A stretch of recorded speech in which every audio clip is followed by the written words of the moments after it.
You think you've seen every Boston whaler? Think again.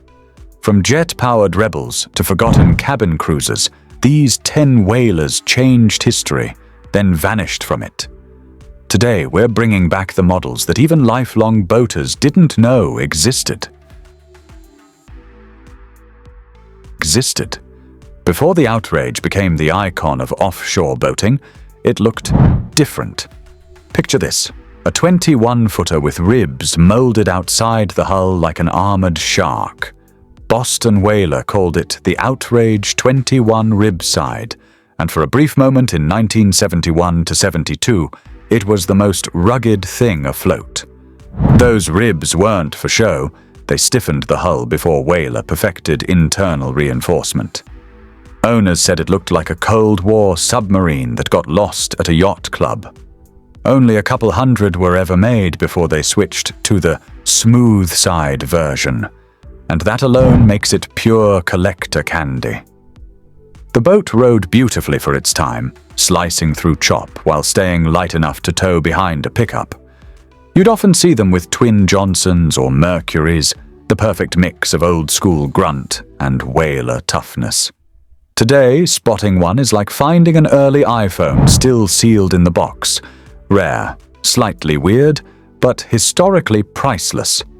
Whaler purists still argue over whether it's ugly or genius, but one thing's certain, it's where Boston Whaler's offshore legend truly began.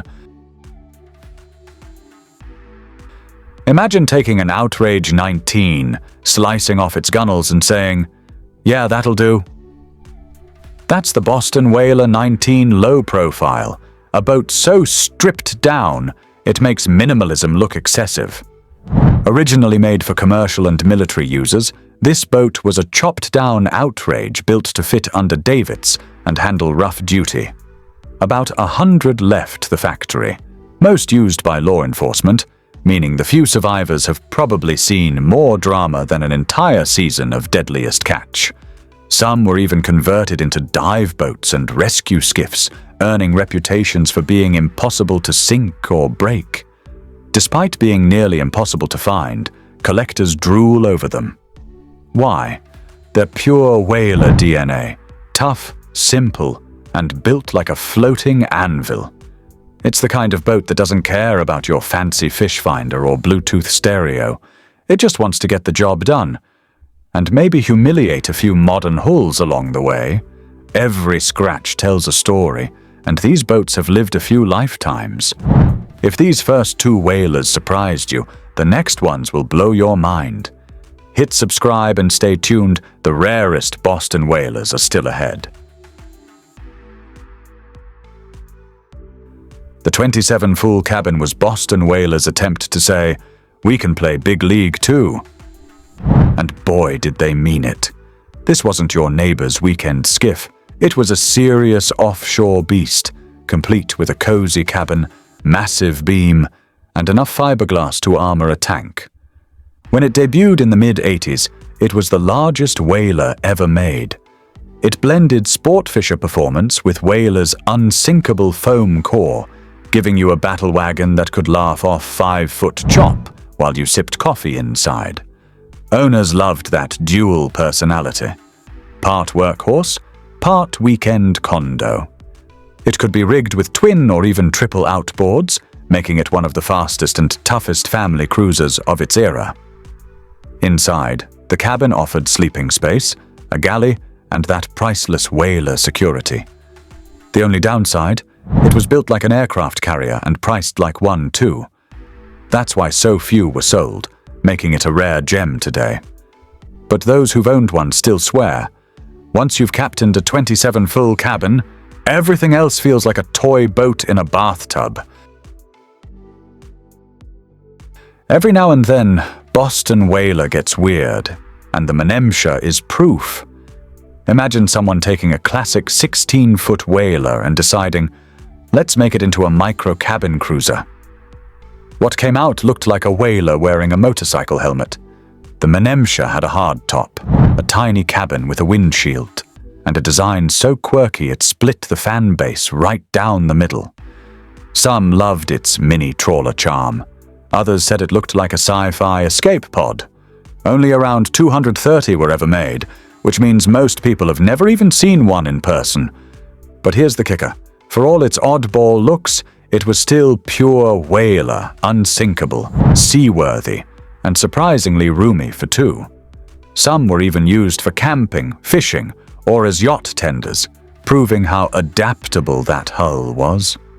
The Mania might not win beauty contests, but in collector circles, it's the kind of boat that gets a standing ovation just for showing up.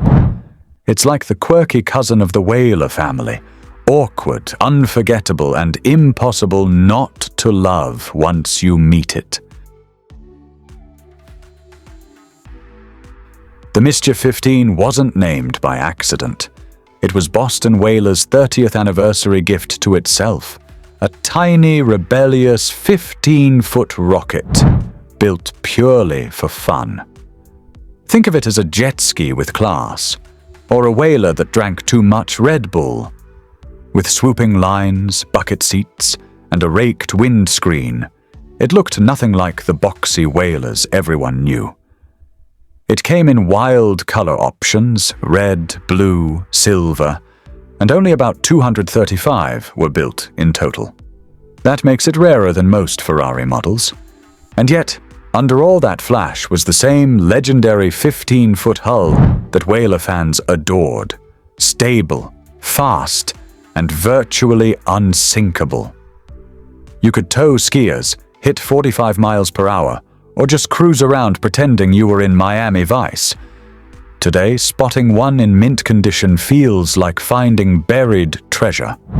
The Mischief wasn't about fishing or cruising, it was about showing off. And it did that better than any whaler ever made. Boston Whaler made the temptation for one reason, to prove it could build a performance boat that didn't trade brains for brawn. The result? A 25-foot rocket with a deep V hull, plush seats, and the heart of an Outrage hiding underneath. It looked more Miami Vice than Cape Cod, complete with curved glass and bold graphics. Whaler purists didn't know what to think. Some called it heresy, others called it genius. But when you hit the throttle, the argument ended. The Temptation could hit speeds near 50 miles per hour while feeling like it was carved from granite. It even had luxuries like padded lounges, a small cabin, and optional twin engines. It was built in tiny numbers, partly because it was expensive, and partly because nobody expected Boston Whaler to go sport cruiser. But decades later, that's exactly why collectors love it. It's the whaler that broke character, proof the brand could have swagger and seaworthiness in one wild package.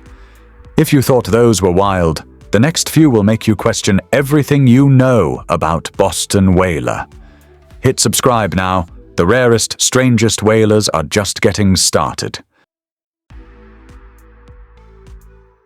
Yep, Boston Whaler once made sailboats, and the Harpoon 6.2 was their crown jewel. Designed by the legendary firm C&C, it proved that whalers' obsession with unsinkability didn't have to stop at powerboats. The 6.2-meter Harpoon had a self-bailing cockpit, positive foam flotation, and the kind of stability that made even nervous sailors look competent.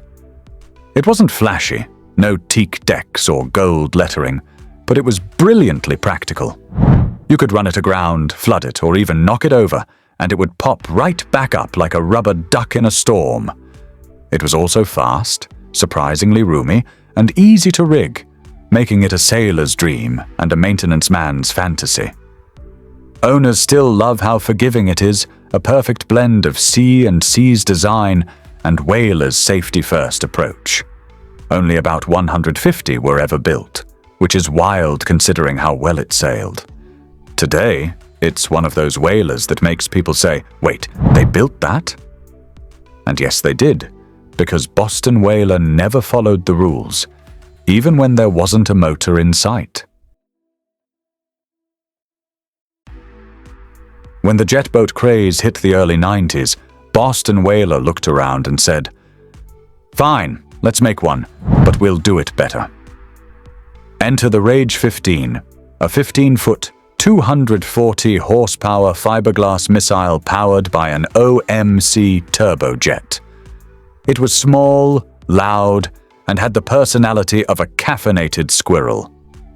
The Rage could hit nearly 40 miles per hour and turn on a dime, or rather, inside one. It had Whaler's trademark foam core toughness, so you could beach it, bump it, or blast through chop without flinching. For families, it was the Whaler equivalent of a theme park ride. For mechanics, it was a lovable nightmare of tight spaces and hot engines. Some owners even swapped engines for more power, turning them into backyard hot rods of the boating world. It didn't sell for long, but that's what makes it legendary now, the only unsinkable jet boat ever made by Whaler. These days, collectors chase them just for the bragging rights of owning Boston Whaler's most rebellious experiment. No joke, Boston Whaler once tried building a beach catamaran. The 1984 Supercat looked like something dreamed up after one too many rum punches. Light, fast, and built for fun, it was part of Whaler's brief attempt to ride the Hobie Cat wave.